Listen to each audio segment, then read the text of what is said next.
out, as usual, by doing a definition. So, God is omniscient means that God knows and believes all of and only the truth. God knows and believes all of and only the truth.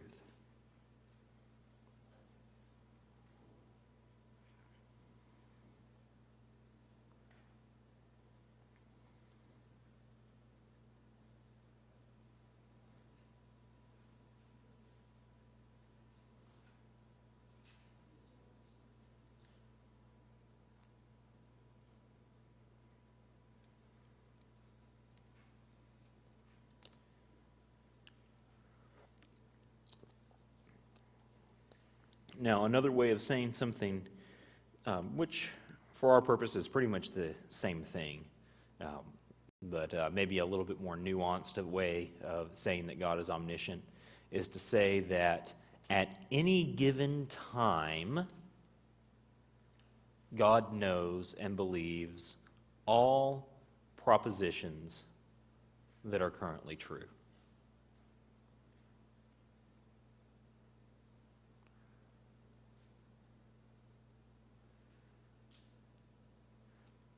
At any given time, God knows and believes all propositions that are currently true.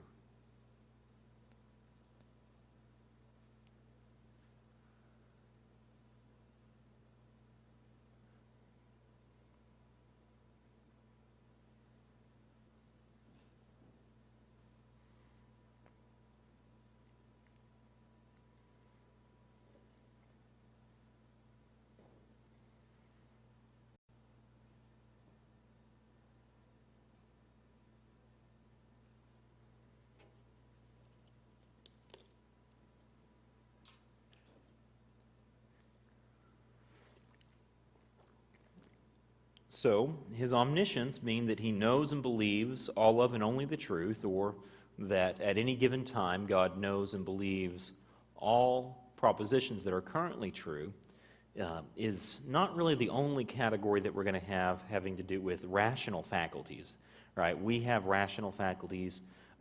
God gives us rational faculties through his image. You know, we're able to think. We're able to reflect on things. We're able to know things. And knowledge isn't the only component. The other component is wisdom. And so God is wise, or he is all-wise, however you want to characterize that. You know, certainly saying he's wise, we want it in the superlative, right? He's perfect in his wisdom. Along with God's perfect knowledge, God has perfect wisdom.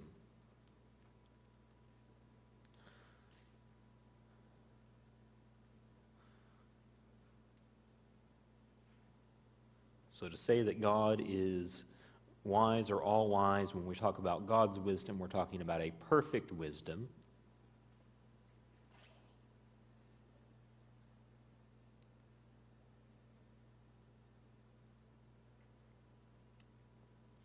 And the implications of this, that God has perfect wisdom, is that God can make use of his omniscience, or of his knowledge, right, which is complete, in the best possible way.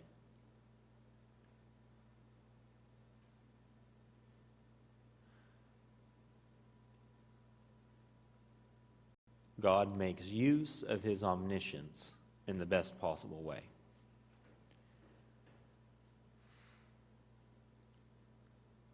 It wouldn't do God much good if he knew everything but didn't know how to do anything with that knowledge, right? And so he's perfect in knowledge, but he's also perfect in wisdom. He can apply that knowledge.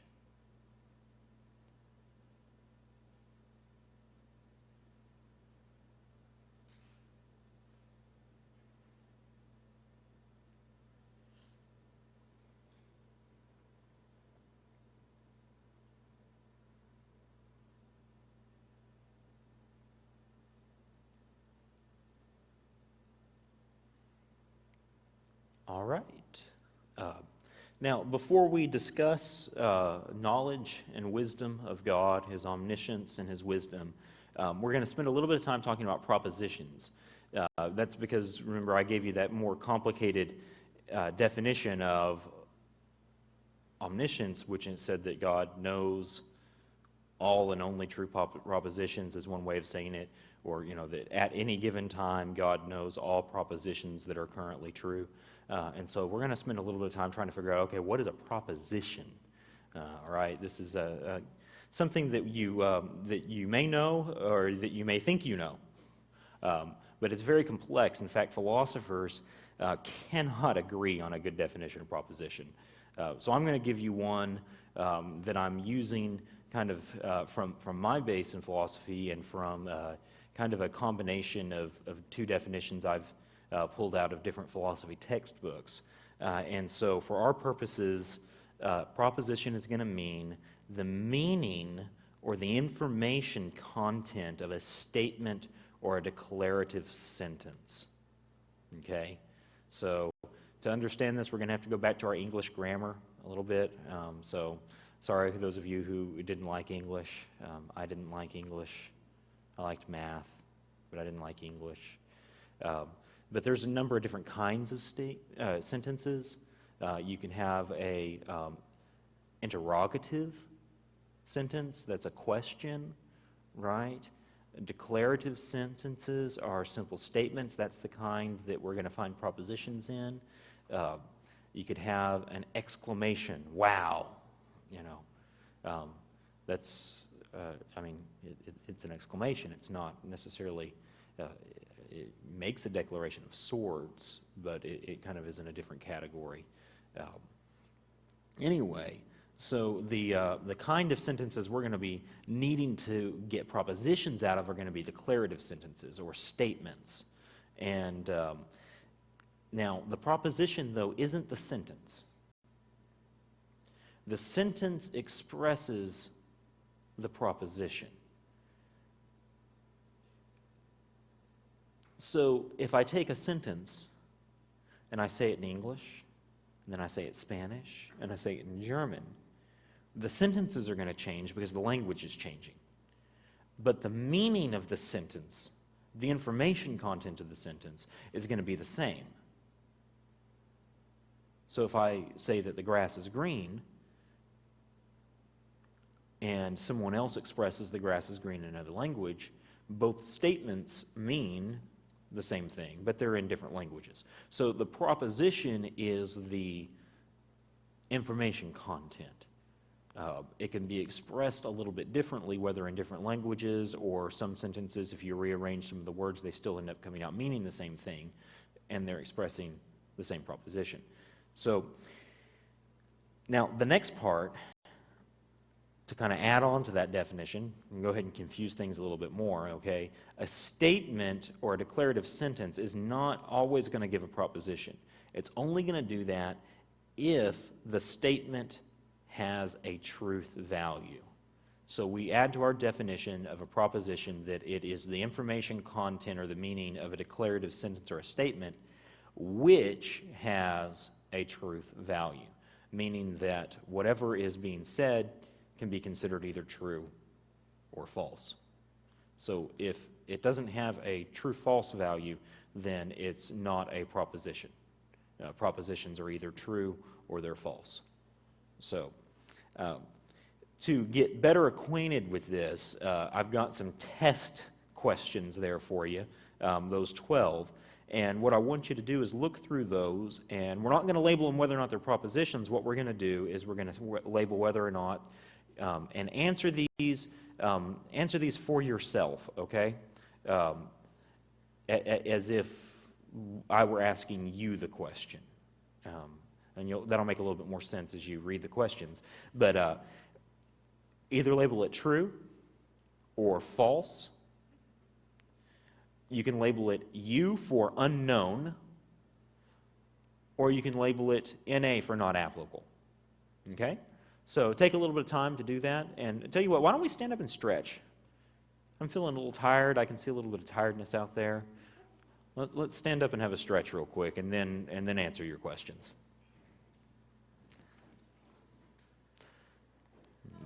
Get off camera before I stretch.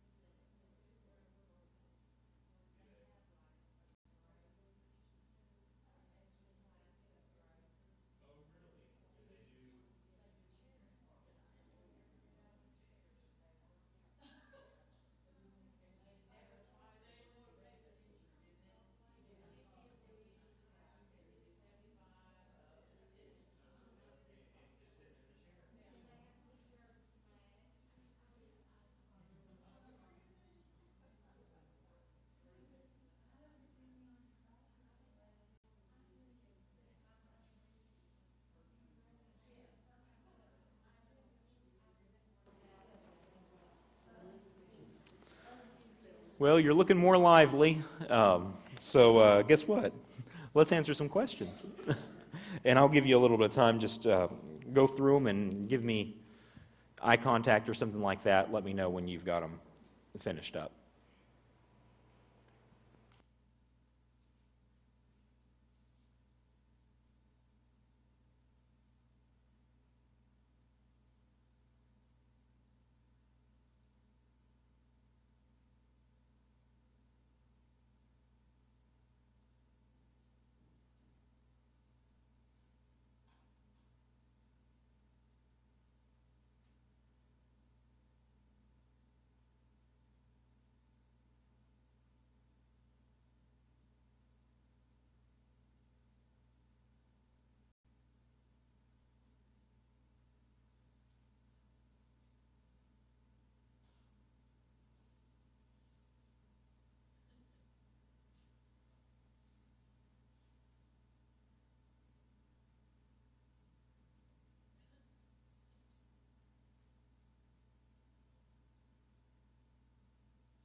Well, are we ready to go through these together?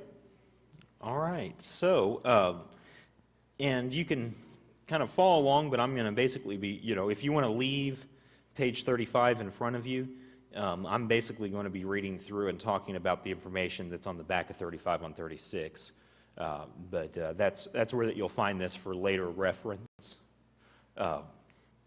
So looking at these examples, we're going to find that number 1, number 6, and number 10, that they don't have truth values.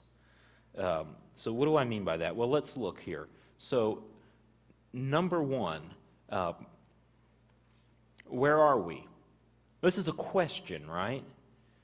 Questions aren't true or false. Now, the answer to the question would be in the sanctuary at the First United Methodist Church. And so the statement, we are in the sanctuary of the First United Methodist Church, well, that's true, right? But where are we doesn't have a truth value. So this would be categorized as not applicable, right? This isn't, I mean, it's not a proposition, it's a question. Now, a little out of order here. Oh, I've got them here in order to go through with you for the first time. I'm sorry. We're going to skip on through to the analysis portion. All right, where are we? Watch out, number 6. Watch out. That's an exclamation. It doesn't really have a truth value. It may be important to the situation. You may need to watch out. But given what this is, it's a warning statement or just something that it's either a warning of an imperative danger, or maybe it's something added to the rest of an additional context so that we know what we're watching out for. But just like this, this doesn't appear to have a truth value, does it? And so this would be another one that it's just not applicable. So number 6, it's not a proposition. Likewise, number 10, all Mimsy were the Bowgraves, and the Momraths outgambol. Anyone recognize that? It's Lewis Carroll's. It's from Through the Looking Glass, the sequel to Alice in Wonderland. It's from the poem of the Jabberwocky. This is a declarative sentence, okay? It is a statement, but it's nonsense, okay? These words have no meaning.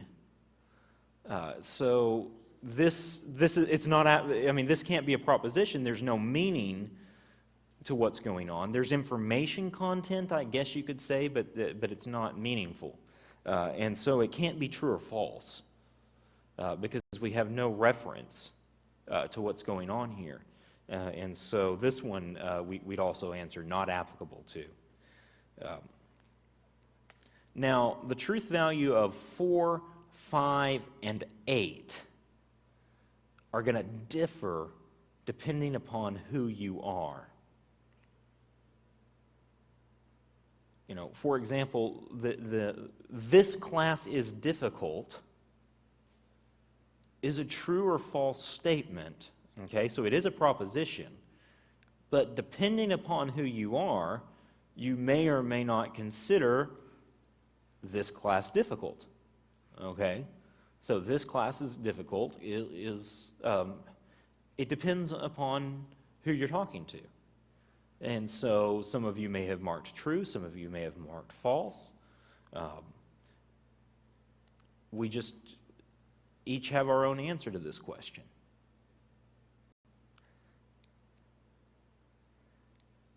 Likewise, number 5, water chestnuts taste good in Asian stir fry. I'm going to answer yes, okay? Or I'm going to say that this is true, right? This is a true proposition. I know that Krista is going to label this as a false proposition because anytime we have Asian stir fry, there's a pile of water chestnuts that come over to my bowl, okay? Krista doesn't like the water chestnuts, Asian stir fry or otherwise. She does like chocolate ice cream, and I don't. So this proposition is going to, once again, depend upon the individual. This proposition is, some people are going to say, yes, water chestnuts taste good in stir fry. Other people are going to say no. And so the statement or the proposition that water chestnuts do taste good in stir fry is a proposition, but it's true or false depending upon the subject attending to the matter. 8, I am a man, is not necessarily, so the water chestnut example was an example of your own preferences, right? This isn't an example of preferences.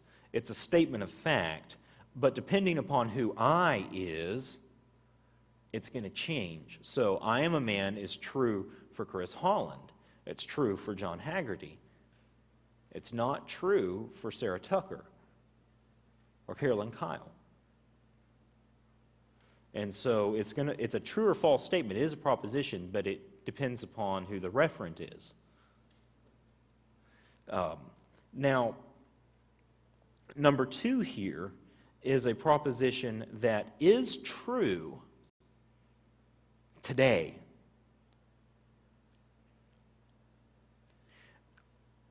Because if the current date were 1880, then Quanah wouldn't have been settled yet.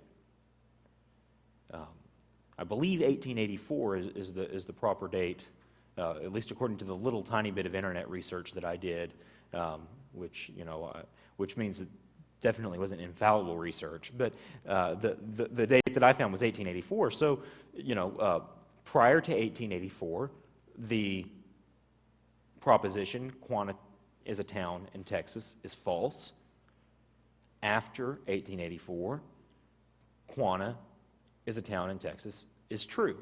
So the truth value of the proposition depends upon what year it is, or where we are in time, not just the year, but whether it is before or after Quanah becomes a town. Now, number 9, Chris Holland will win the lottery. I hope that's true. I don't play. That might be a problem. Now, is this statement true or false? Well, yes. Because it's a statement that is either true or false. It's a proposition about the future. And this proposition either holds or it doesn't hold. But we don't know what it is. So it's unknown. Smacking the music stand here pretty hard. The truth value is unknown, but it has one. We just don't know what it is. Now, 11, if Bill had preached the gospel to Sally, then Sally would have become a Christian.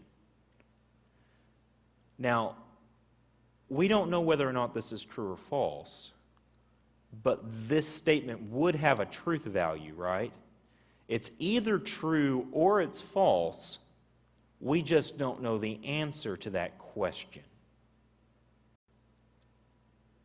In fact, the particular question I put up there is kind of haunting, isn't it? So, propositions like this do have truth values, even though we may not know what it is. And so I would mark this one U for unknown, but realize it does, it is either true or false. We just don't know. Now, number 3 is a clearly false statement or proposition. All dogs are really cats. No. All dogs aren't really cats. It's just plainly false. And it's the kind of thing that is false whether we said it today or tomorrow, or 100 years from now, or 100 years ago. This statement's just simply false. And so this is an example of a false proposition. It doesn't matter whether or not the person engaging with the proposition is Chris Holland or John Haggerty or Wendell Tucker. It doesn't matter. All dogs are not really cats. Yes? What if you got a cat that thinks it's a dog? Well, then it's confused. And that cat is not appreciating the nature of reality.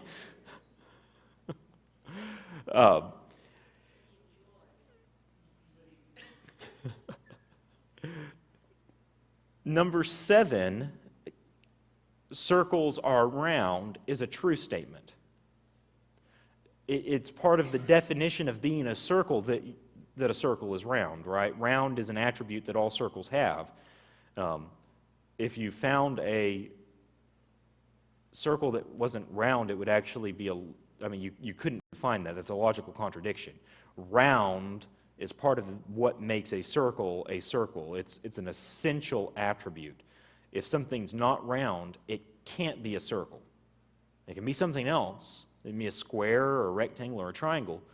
But if it's not round, it can't be a circle. Now, not all things that are round are circles. You could have ovals and whatnot. But a circle has to be round. And so this one is true. Now, 12, I think, is an interesting one. Peter could have affirmed Christ 3 times instead of denying him. Now, we're going to say that this one's true, but here's why, okay? Because of how we're using the word could. Could means that, in this case, what I'm going to mean is that it's logically possible. So if you, for example, we're distinguishing here between the word could and the word would. The statement, Peter would have affirmed Christ 3 times instead of denying him, is false.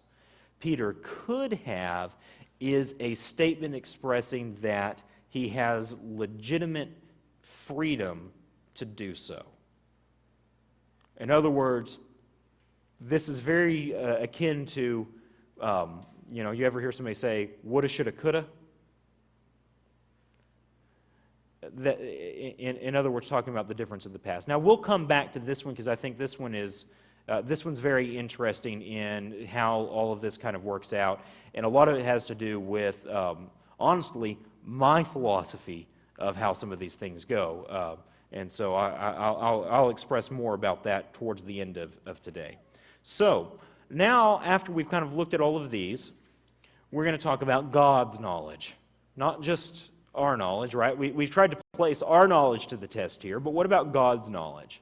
So, the Bible teaches that God is all-knowing, that his understanding is inscrutable, is the way that Isaiah 40:28 says it.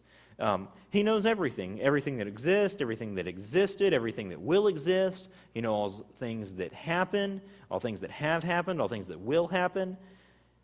He knows the intentions of the heart. There is nothing outside the scope of his knowledge. And so, as we return then to these questions, now we're going to think about God as we approach them, okay? So, I think that this will help us better understand this idea of what it is that God is all-knowing. So, we noted earlier that 7 is true. Now, 7 is circles are round. Circles are round is a true proposition. And so, according to the definition we've given of God's knowledge, that means that God knows and believes that circles are round. He's not deceived here. We know it, he knows it, circles are round. It's part of God's knowledge. Now, 3, on the other hand, that all cats are really dogs is false. That means that God does not know that all cats are really dogs. Now, notice how that this is not a damper on his knowledge. If God knew and believed that all cats are really dogs, he would be in a worse position than not believing that all cats are really dogs. Instead, what God knows and believes is the alternate proposition that the proposition all cats are really dogs is false. So God knows and believes that all cats are really dogs is false. Now that is in itself a proposition, right? It's the true proposition that is the opposite of this proposition. So what God knows is the true proposition. Only a really confused cat, apparently, is going to challenge this.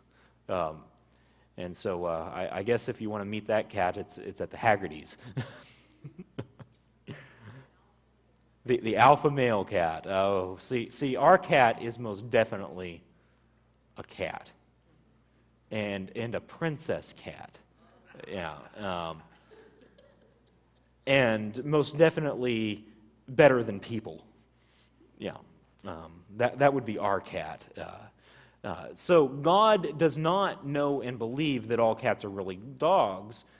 It's false, or that all dogs are really cats. Excuse me.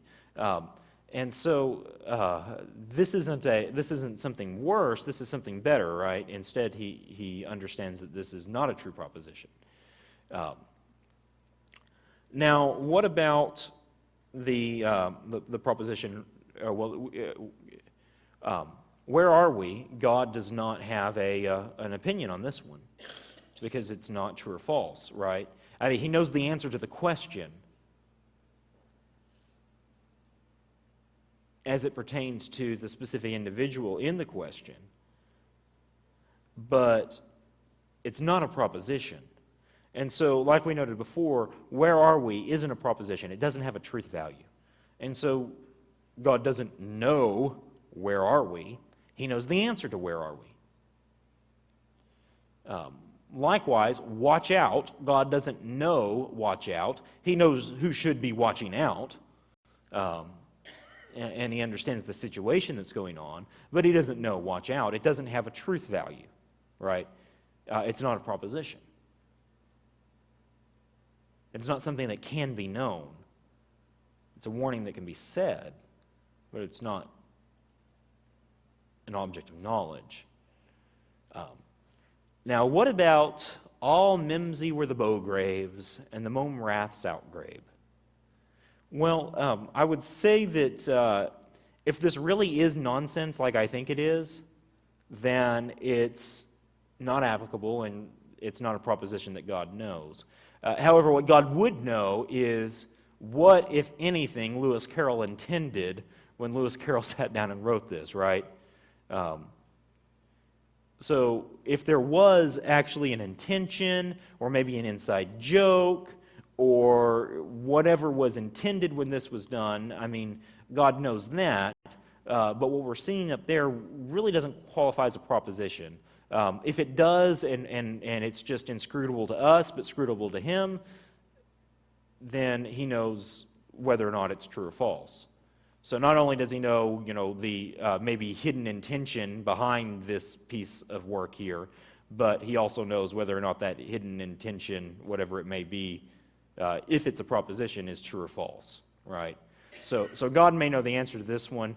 My speculation is it's intentionally nonsensical and just kind of fun rhyming and whatnot for this imaginary creature called the Jabberwocky.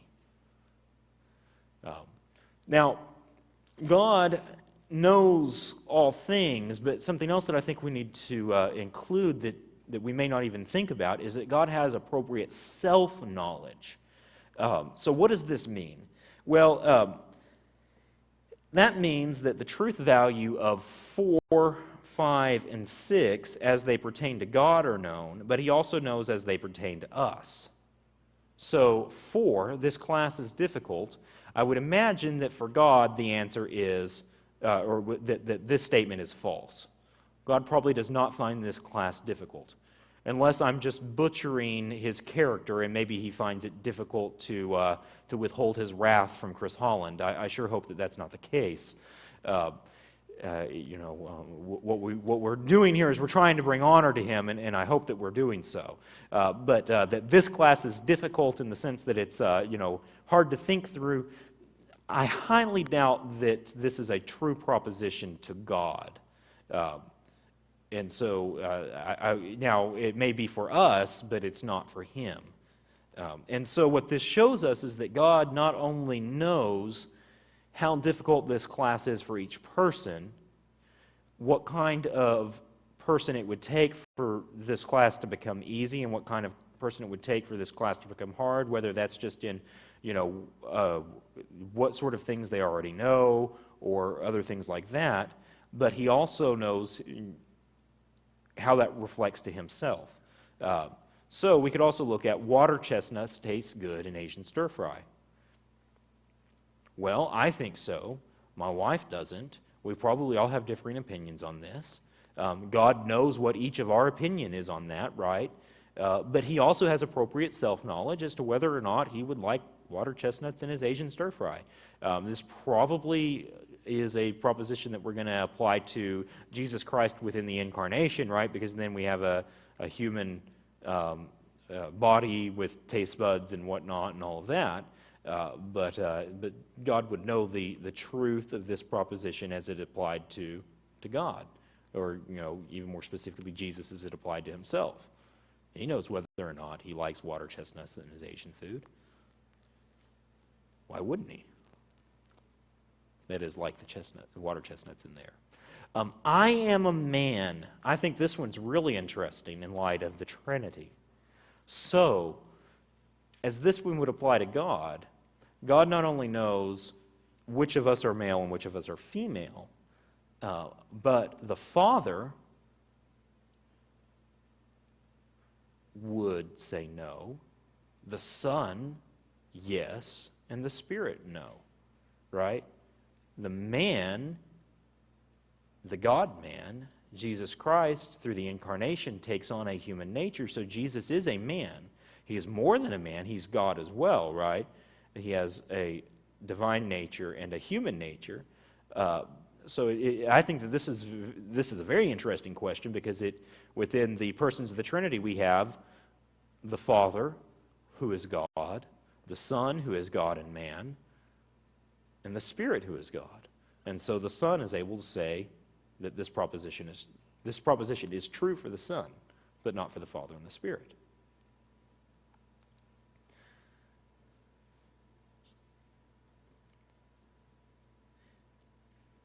Now, the next area that we're going to talk about is that God has knowledge of tensed facts. Now, one thing that we covered early on when we talked about God's eternity, do you remember how we talked about how some people see God as timeless, and that some people see God as participating inside time? So if you see God as timeless, as existing outside of time, then your understanding of what propositions are like are going to be that, for example, the proposition that Quanah is a town has hidden information that locks it into tenses. And so the actual proposition is not that Quanah is a town. So Quanah is a town in Texas. If God is timeless, then we also need a view of propositions that says that this proposition has a hidden tensed value that we don't see.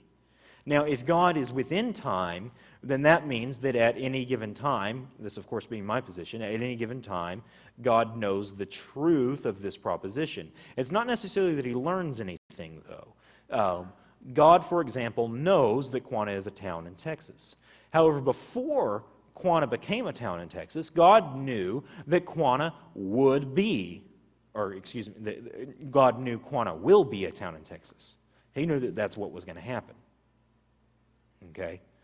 And then, let's say hopefully never, or hopefully only after the return of Christ, if one day Quanah is no longer a town in Texas, then God will know that Quanah was a town in Texas. And so his knowledge is going to not necessarily change per se, but as he goes through time, he doesn't continue to believe, for example, that George Bush or Bill Clinton is president of the United States. They were president of the United States, and currently Barack Obama is. And so God's knowledge is such that it is fitting with the time. How about Chris Holland will win the lottery? Does God know whether this is a true proposition or not? Yes. God knows whether or not Chris Holland will win the lottery. I do not. I don't have much confidence in that. I don't ever buy a ticket. But God knows whether or not it's true. Now, I could say, no, it's not true because I don't buy tickets. But do I know so certainly that I won't? Right. Perhaps I stumble across one on the street. Or perhaps there's a fluke in the lottery game, and one day they change the Texas lottery where instead of you having to come and show the matching ticket, that they draw your name out of a hat, and maybe I don't even have to play anymore, to win. Probably not the case. But God knows the truth of this proposition. We don't, though. Now, this leads us to a very interesting puzzle, all right? Does the fact that God knows the truth of this statement. Now, we're going to imagine that this statement is true, okay? Let's pretend that God knows that Chris Holland will win the lottery. Further, let's say that he knows that Chris Holland will win the lottery by buying a lottery ticket, okay? And that it will go through all those regular kind of processes. So let's kind of cut out these other sorts of things where I either find the ticket on the ground, or perhaps the lottery changes and they draw my name out of a hat. No, I go and I play the lottery and I win, and God knows that this is going to happen. Okay? So, if God knows that Chris Holland will win the lottery, does that mean that I have to buy a lottery ticket? Now, we're going to stop there, and I'm going to let you discuss that before I weigh in on what I think the answer is. So, go ahead and spend some time talking to each other. Yes, I will say that again. If God knows that Chris Holland will win the lottery by buying a ticket, does Chris Holland have to buy a ticket? Okay, go ahead and discuss that.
Okay, well, let's come back together then. So, at first we might say that the answer is yes. We might say that because God knows that Chris Holland will win the lottery, and we kind of added that this also means that I'm the one who goes out and buys the ticket. Does this mean that I have to buy a lottery ticket? And it appears like the answer seems to be yes, okay? But we're going to get into some really nitpicky semantics is what we're going to do. And so to kind of tease this out a little bit. So on closer inspection, I think that the answer is not so easy, and that's because God's knowledge is based upon what will happen.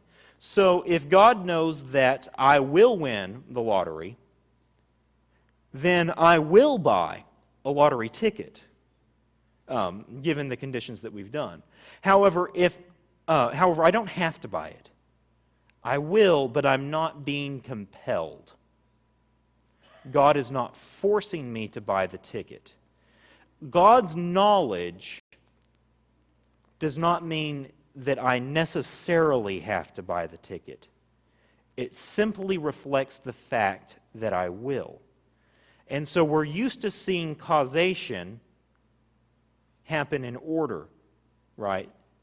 So we're used to seeing, since God's knowledge is before all time, we want to make that the cause and my buying of the lottery ticket the effect.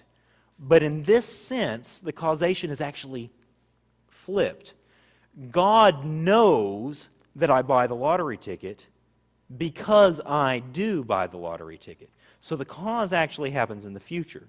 So God's knowledge doesn't force me to buy the ticket. God's knowledge reflects the fact that I did. And so you could say colloquially that, yes, he has to buy the ticket, and by that you mean that that's what's going to happen in the future. But if by Chris has to buy the ticket, you mean that he's compelled, that there's no other thing that he could have done, that's not true. I could have done otherwise, but I didn't. And that's why God knows what really happened. And so that's getting into that trickiness of that word could again, okay? So I could have done otherwise, but I didn't. Any questions there, or is that making some sense? This is something that kind of differentiates myself, and I really think, properly speaking, other Methodists. At least I would hope. I hope I'm very Methodist in my theology. I could have, but it doesn't mean that I would. Yeah, could and would, we're kind of putting a little bit of difference there. So there are some people who call themselves fatalist or even theological fatalist that say that everything had to have happened, and it couldn't have happened any other way. But the Christian narrative says that God chose to create. So at the very least, we need to understand, at least traditional Christian theology has said that God could have created or not created. Now, the fact that God did create doesn't mean that he had to create. Likewise, if I do win the lottery and God knows that, it doesn't mean that I had to. It just so happens that God's knowledge reflects what does happen in the future. And so what we don't want... Well, how exactly is that going to happen? Well, I will tell you, I guess maybe my faith is not as strong as it need be, because I continue to this day not to buy those lottery tickets or believe that God is going to place me in the winner's slot there. So, all right, so if that's the case, then God's knowledge of the future depends on the future and not the other way around. Now, the next part of, I think, this puzzle, and we'll talk about these next three more in depth when we talk about God's sovereignty. But God has what we call his natural knowledge. Now, this is this is a term that is a specifically nuanced term, has a special meaning in theology. And basically what that meaning is that God's natural knowledge is his knowledge of everything that is logically possible. Okay? His natural knowledge includes the knowledge of what's going on in the world right now, but it also includes everything that logically could have fallen. So if God had chosen to create a universe in which humans never existed, but some other race that we would see as, to us would be kind of like aliens of some sort, he could have done that. If God had chosen to create a world where that there were, people on Earth and people on Mars, I suppose that he, could have done that as well. They seem to think that there's life, that Mars it would be able to sustain life, or at least that's one of the last things I remember. Maybe not. But he could have moved it so that it could, right? These are all the different possible worlds. In fact, in modern physics, they're coming to realize that there are certain constants in physics that there's no thing forcing that constant to be that. Like the force of gravity. Now, I don't mean, like on Earth, gravity is measured at a certain, I weigh a certain amount here on Earth, about 185, and if I went to the moon, I would weigh considerably less. But the force of gravity is dependent upon the size of the mass of the Earth and the size of the mass of the moon, and so gravity, the term G in physics, is the same everywhere, but there's nothing that forces it to be the value that it is. It just is that way. So, you could tinker with these numbers and come up with a little bit different makeup of the physical reality. And so God didn't have to make the world the way that it is, really at all the way that it is. He could have made it completely different. And so God's natural knowledge includes all of these things that are possible but aren't, and the things that are possible but are. It's every logical possibility. And so his knowledge isn't limited to what actually happens. Now, these things that don't happen, he knows that they don't, right? He knows that he knows the proposition that this thing is false. But he also knows the proposition that this thing could have been. Now, what's an example of something that couldn't have been? Well, an example would be a square circle.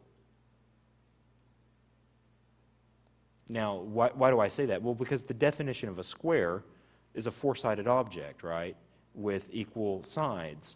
And the definition of a circle is a round object in which the radius is the same all the way around. These things, their definitions set them apart. A thing cannot be both square and circle. So it's logically impossible. In fact, it amounts to the same thing as FUMC, where the Bowgraves and the Momraths did gamble, because it's nonsense. And so, this is something that's not logically possible. It's not a proposition. It doesn't have a truth value. It appears to at first glance, but it really doesn't. And so that would be something that's not part of God's natural knowledge. Square circles aren't, because they're not possible. And by the way, I would say that possibility comes out of God's nature. And so, it's not as if what is possible or not possible is then contingent on God. God being the first being, the self-existing one, what is possible is defined by, it comes out of his nature. Mhm. So then, when people suggest the idea that there are other universes with life that God could have, then we're getting outside the idea of, we are getting, we're dealing with not only, we're dealing with probabilities instead of possibilities. That it isn't probable. Well, no, I don't think that we're actually dealing with probabilities instead of possibilities, because probabilities would be like a certain percentage that this could have happened instead. We're actually dealing with possibilities, but they're possibilities that, and when we talk about divine sovereignty, God's sovereignty, we'll talk about this a little bit more. Basically, God's knowledge, classified in his natural, his middle, and his free knowledge that we're going to look at, are basically three logical moments of God's knowledge. when he decrees to create. So he begins with everything that is possible. Then we bring that down to everything that's feasible. We'll talk about that next. And then we bring that down to everything that's actual. And then the actual world is the world that he really did create. He could have created any of these feasible worlds, but he created the actual world. The feasibility of it doesn't have anything to do with the probability of it, no. And here we're talking about the logical possibility of it. Now, we will look at the difference between logical possibility and feasibility next. So God's natural knowledge would include, for example, Peter could have affirmed Christ 3 times instead of denying him. God knows that Peter is a free being. I would say that freedom includes the idea that if I'm really free, then I could have done otherwise. It not only means that the choice is mine to make, but it also means that I could have done otherwise. Now, what that does is that makes room for moral culpability. In other words, if I couldn't have done otherwise when I sin, then am I really at fault for my sin? Yeah, go ahead, John. Where I have a problem is that Jesus told him, you will. Jesus is truth. So in my mind, there's no way that he could have done anything but deny. Okay, right. So John mentioned that Jesus told him that he would, and therefore nothing else would have happened. Now let's take that example that John just gave us, and let's look at it in comparison with the lottery example. Do you see how that these are identical, almost? In the lottery example, if God knows that I'm going to win the lottery by buying a ticket, then I don't have to buy a ticket, but I will. In the same sense, when Jesus tells Peter that he will deny him 3 times, Peter doesn't have to deny Christ 3 times, but he will. Because Christ isn't declaring to Peter, I'm overriding your will and you're going to deny me 3 times. Christ, who is omniscient, knows what the future holds and knows that that's what's going to happen. So it's not Christ telling him, even though we could say maybe there's a little bit of self-fulfilling prophecy type thing here that affects him maybe psychologically, right? But so it could be that if Christ hadn't told him that, he didn't, because psychologically Peter wouldn't have been dealing with that statement. But the fact that he will deny Christ 3 times is part of Christ's knowledge of the future, and that knowledge of the future doesn't compel Peter to do so. So the statement that Peter could have, and this is where we're going to get the difference between could and would. And so colloquial language, could and would sometimes mean the exact same thing, but we're going to give them nuanced definitions for the purpose of understanding these areas of knowledge better. And so that doesn't mean that every time you go out and use the words could and would outside of this conversation that you mean them in such precise ways as we're going to use them. But we're distinguishing between could and would as could being logical possibility and would being what would come about. And so it's logically possible that Peter would have affirmed Christ 3 times. And in fact, the reason that it is, because it is logically possible that Peter could have affirmed Christ 3 times, makes it even worse that Peter did deny Christ 3 times. Notice how if he couldn't have, then it doesn't seem to be his fault that he did. If he had no option but to deny, and there was then there's no mechanism for culpability. Now, this is maybe a little more trivial in the Peter incident, but if you take it all the way back to the garden, for example, with Adam in the garden and Eve in the garden, and they sin, are they really at fault for sinning if they couldn't have done otherwise? Now, they wouldn't have done otherwise, I don't think. But they could have, and the fact that they could have makes them culpable. Otherwise, they become kind of like a robot, an automaton. They're not really making decisions. It's just an illusion. And so, that would be my critique of what we call compatibilistic freedom. Some people think that freedom is compatible with determinism. That's part of the Calvinist scheme of understanding human freedom. Whereas I, as a Methodist and as an Arminian, am going to affirm libertarian freedom, which affirms that somebody could have done otherwise. And note, once again, we're talking about could as in logical possibility, not that that actually would have taken place. And so here we have that Peter could have affirmed Christ 3 times instead of denying him. Doesn't necessarily mean that he would have, but that that's a logically coherent idea. Okay? So it's a logically coherent idea that Peter affirms Christ 3 times, which is why it's so bad that he didn't affirm Christ 3 times, that he denied him instead. Now, let's move on then to God's middle knowledge, because I think that that's going to kind of clear up some of these things.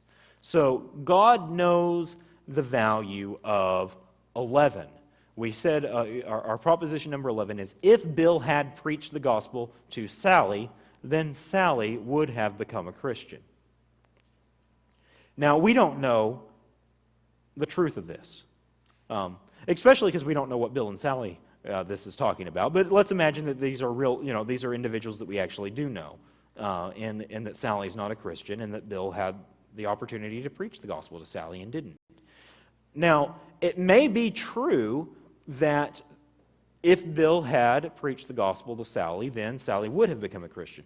Or it may be true that the proposition that's actually true is, if Bill had preached the gospel to Sally, then Sally would not have become a Christian anyway.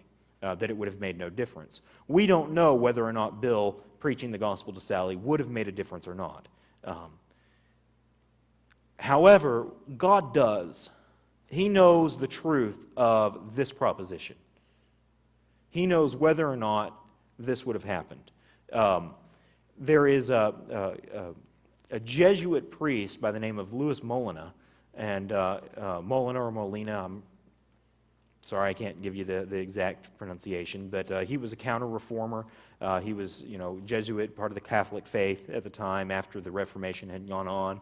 And in his thought, he would commonly reference the story in, and I'm trying to think if it's 1st or 2nd Samuel, but the men of Keilah, David is asking God whether or not he should go and hide away in this city. And he says, if I go there, will they deliver me over to Saul? And God says yes. So God knew that if David went to the city, that the people of the city would deliver him over to Saul. So what does David do after God tells him? Well, he doesn't go there, right? He doesn't want to get delivered over to Saul. So God knew what would happen had he made that other decision. In fact, David was on the fence. David could have made either decision. But then after praying and speaking with God on the matter, he decides to not go to the city where that he would have been captured. So God knows what would happen. And this is what we call God's hypothetical knowledge, or his middle knowledge. Now, one of the things that's interesting about this is God's natural knowledge, his middle knowledge. These are things all known before God even decides to create. And so I think that we can affirm that we have real, genuine libertarian freedom because God knows every possible person and what every possible person would do. He knows that if I brought home vanilla and chocolate ice cream, that my wife would choose the chocolate. But he knows it from the beginning. And so knowing every possible person, what every possible person would do, then creates a second subset of feasible worlds. So we talked about all the logically possible worlds, but some of these logically possible worlds may be unactualizable. What do I mean by that? Well, let's look at Peter. Peter could have affirmed Christ 3 times instead of denying him. Now, we called this a piece of God's natural knowledge.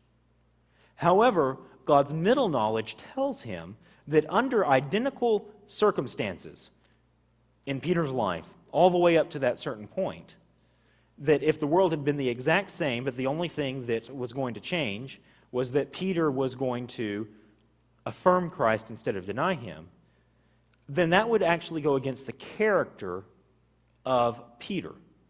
And so what God knows is that Peter, being Peter, who he is, and coming up through all the circumstances that he did, placed in that situation, he knows that Peter would deny Christ 3 times. That he wouldn't affirm him, but that he would deny him. He knows that he could have, but he wouldn't. What he would do is deny Christ. Now notice, this means that God did not make Peter deny Christ. God merely put the free agent Peter, who he knew what Peter would do, in such a situation where that Peter, using his libertarian freedom, did what he would do. And so this allows Peter's freedom to stay intact, but it also allows God to decide what happens. And so, I think in a very elegant, albeit somewhat difficult to understand way, that because God has this middle knowledge, this knowledge of what would happen, he's then able to choose a world in which exactly what he wants to happen does happen, but human freedom is not violated. Now, he could do something, he could choose a world in which Peter, who could have denied Christ, or could have affirmed Christ, does affirm Christ by forcing Peter, right? But then he would violate Peter's free will. Now, that's not beyond God's ability to violate somebody's free will. It's debatable as to whether or not that happened with Pharaoh, right? But he doesn't have to in order to get what he wants using his middle knowledge. Any questions there?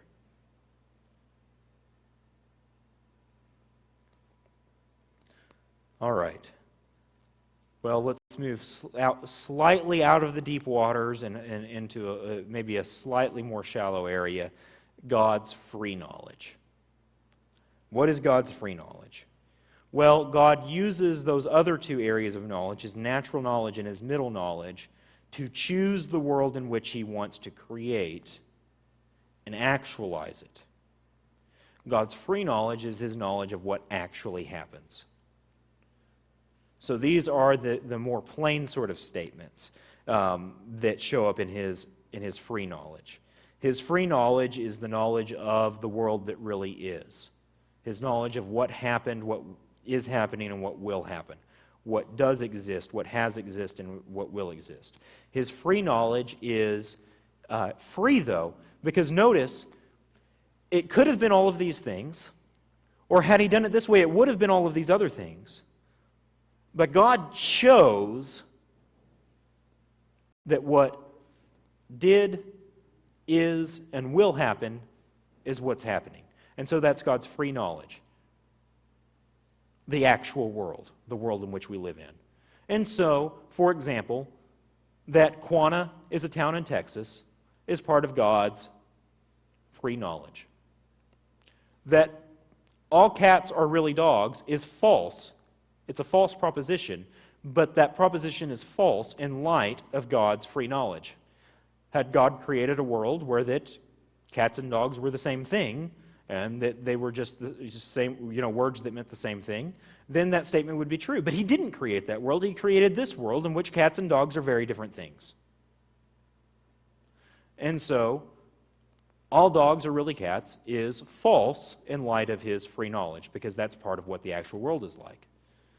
God's free knowledge is what determines whether or not this class is difficult for some or others. God's free knowledge is what puts the nail into the board on whether or not water chestnuts are tasty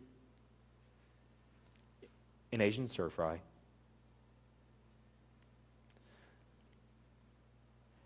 It even, I think, determines whether or not circles are round.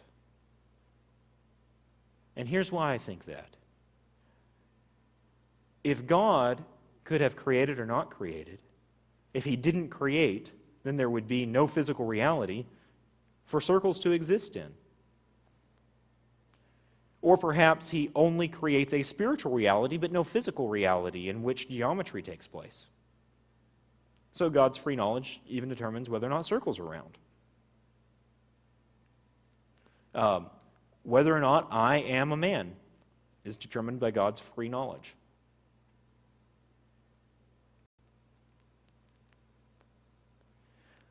Whether or not I win the lottery, that's part of God's free knowledge. Notice that the reason why we're placing this statement in free knowledge instead of natural or middle knowledge is that word will. If we change that word to could, Chris Holland could win the lottery, that would be part of the natural knowledge of God. If we change that to Chris Holland would win the lottery, but he never buys a ticket, so if he would just buy that ticket, he'd win, that would be part of God's middle knowledge. But, as it is, the statement Chris Holland will win the lottery would be part of God's free knowledge. And I guess that means that eventually I'll buy a ticket. But I don't have to. It just so happens that God knows that. Or this proposition could be false. But God's free knowledge is what determines the truth or false of the truth value of this proposition. Or I guess we could even say more sophisticatedly whether or not this is a true proposition. Finally, and I think that God's free knowledge is really tied into this, God's wisdom relates to God's knowledge. He knows all things, all true propositions,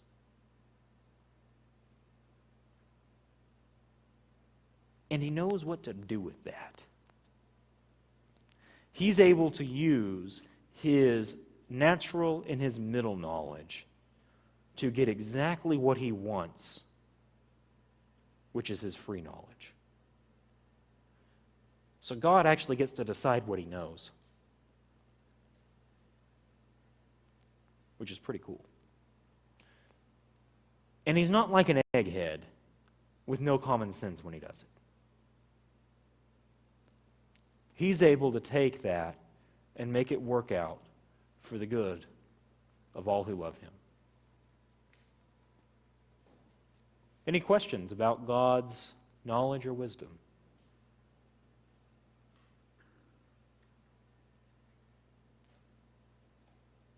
In a nutshell, I'm just wondering how that we take all that we have learned tonight and apply it to just like daily studying the Word. The question was, how do we take all of this that we're learning tonight and apply it? I really think that a lot of the things that we're learning in here, that you'll apply it without knowing you're applying it. Now, I think that there are some things that we mentioned, for example, this morning, that the application of this is the same as the applications that I gave this morning about, we should try to get our knowledge and wisdom from God, that we should look into His Word to learn our knowledge and wisdom, that we should trust Him better than we trust ourselves, because He's obviously got all of this figured out, and it hurts our heads to even try to go into these sort of things, right? That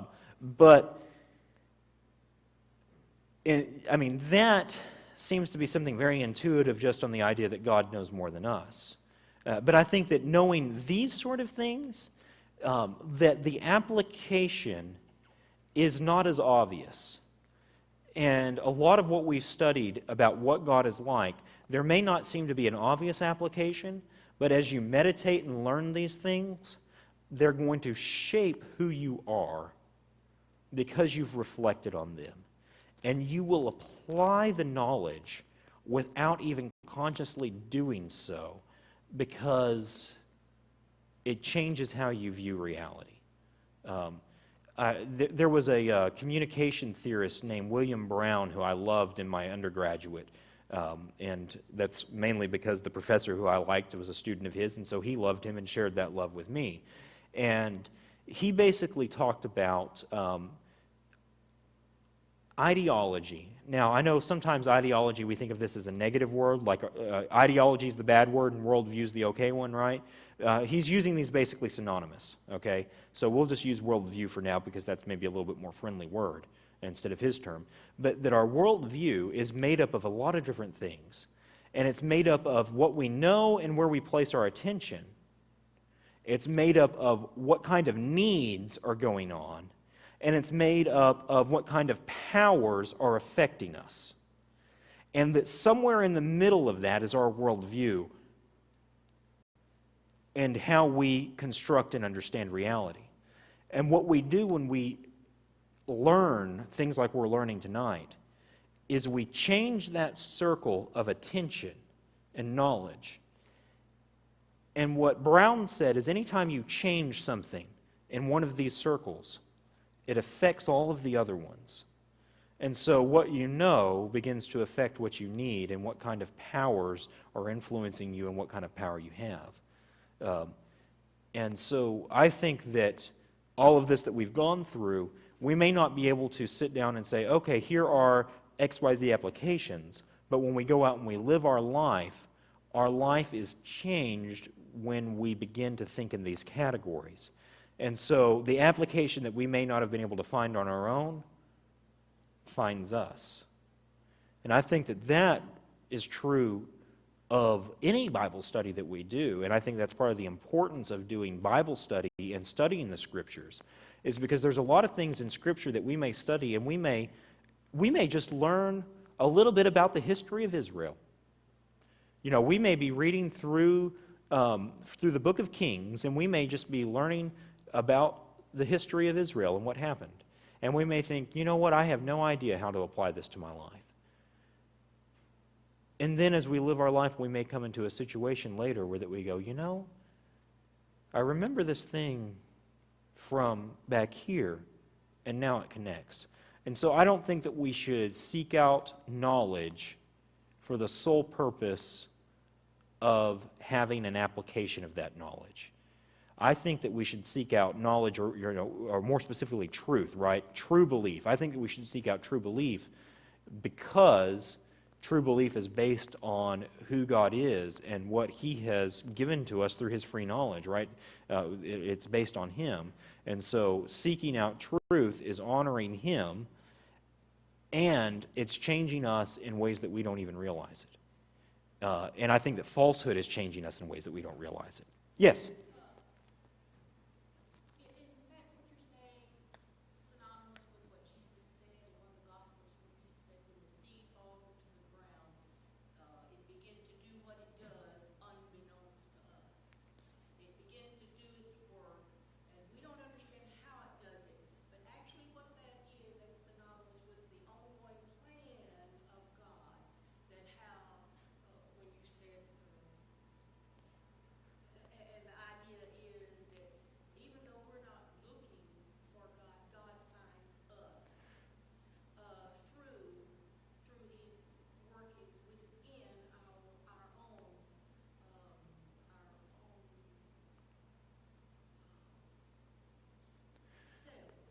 My thought?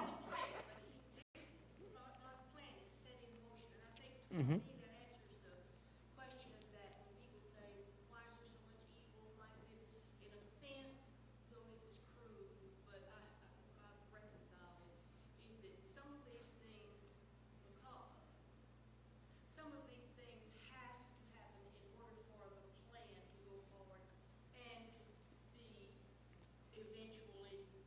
Mm-hmm.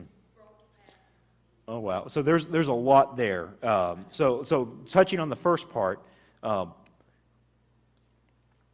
you've shown the biblical illiteracy of your pastor. I'm trying to think of where and what is said there. Okay, the seed falls into the ground. What? And we don't know what happens. Now, I think that is very much connected, that idea of a seed falling into the ground and us not knowing what's going to happen, whether it's going to grow or not, or the other sort of details. That's very connected to Carolyn's question. because that has to do, I think, with, we don't know what the fruit of this study may be. But if what we're learning is true, then it's going to be positive. I think it's the idea in Isaiah that the word does not return void. Right, and if it is truth, I agree with that. Yeah, it's the idea of Isaiah that the word does not return void. Work within us, and that plan, that seed is put in the ground, it'll grow, and it'll go on, and we'll stay with that plan. As long as that word Now, the second part you mentioned about the difficulty of the problem of evil. I think that it's very interesting looking at things like God's natural knowledge and His middle knowledge in light of this idea of the problem of evil, because then you might say, if God doesn't violate human freedom, then maybe certain things have to happen so that other things down the road might happen. And am I getting you right? Is that what you were? so that the ultimate will. Yeah, so that some. In other words, certain things it has to happen. Mhm. Set that in motion. Right, and Permissive will, these things will happen. and people call that, did y'all catch that word permissive will that she used? People call that God's permissive will, or what God allows. In other words, He doesn't do these things for their own sake, but He allows them to happen for the sake of something else. In moral theory, this is called the law of double effect. Okay? Now, depending upon whether or not you agree with this, it kind of doesn't matter. I'm just using it as an example. But an example of the law of double effect, and probably an example of an inscrutable, I mean, at least for me, I don't know enough about history to try to make the projections. But when we dropped the A-bomb, we took a lot of lives. And the reasoning behind the dropping of those bombs in World War II, at least the reasoning that I've heard given, was that even though we took all of those lives, it prevented many more lives from being lost that would have been the effect of the continuing of the war. In other words, the point wasn't just to win. The point was to save both American and Japanese casualties that would have resulted from a long, drawn-out war out there on the waters that would have included, at least hypothetically speaking here, even more innocent lives. Now, do we know that for certain? No, I don't know. I don't know whether or not that's true or not. I guess I'd kind of like to believe it myself, but I don't. It's not something that I've really studied. It's not something that I've paid a whole lot of attention to. I wasn't all that good in my U.S. history classes. In the effect, though, it stops us from pushing the button. Well, and right, so the other thing is, the idea is the effect of that hopefully would stop us from ever pressing the button again. That was what Betty mentioned. Right. Now here's the deal, though.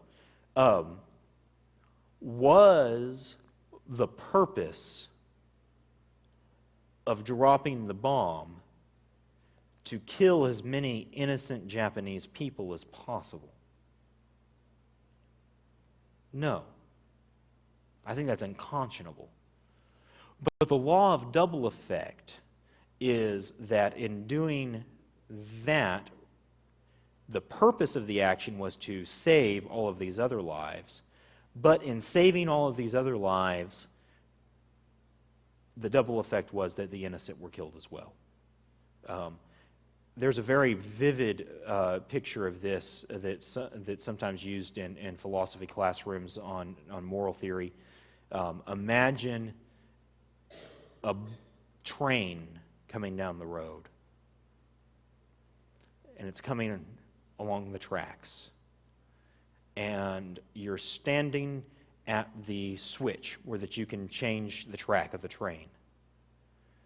And it is at the moment where that the only thing you can do is change the track of the train. Now there's a child out there, and the train is heading toward that child. Now, if you switch the tracks, you're going to derail the train because the train's not ready to make whatever kind of curve that is being, created by switching the track. But if you don't switch the tracks, the child will die. If you allow the child to die, you did not kill the child. You saved the people. That's why you did it. It's the law of double effect. Your intent was to save the passengers on the train. What happened is the child died. And so, in the same way, looking at the problem of evil in the world, we could say that God allows things to happen, but they're not the thing that He intends to happen. His intent is something else down the line. And one of those things I think that is part of that intent is maintaining this good called human freedom. And we get very speculative in those sort of things. But so there's an area where some of this actually I think does become very applicable, is how we deal with the fact that bad things are happening out there in the world. Because I really do think that God, having this middle knowledge and natural knowledge and free knowledge, really plays into that, because now He picked what would be happening, and He picked it keeping human freedom intact. And so, certainly, an all-loving, good God who is perfectly wise and perfectly knowledgeable didn't give us the short end of the stick. It may feel like that sometimes, but He actually picked what was best. Any other questions?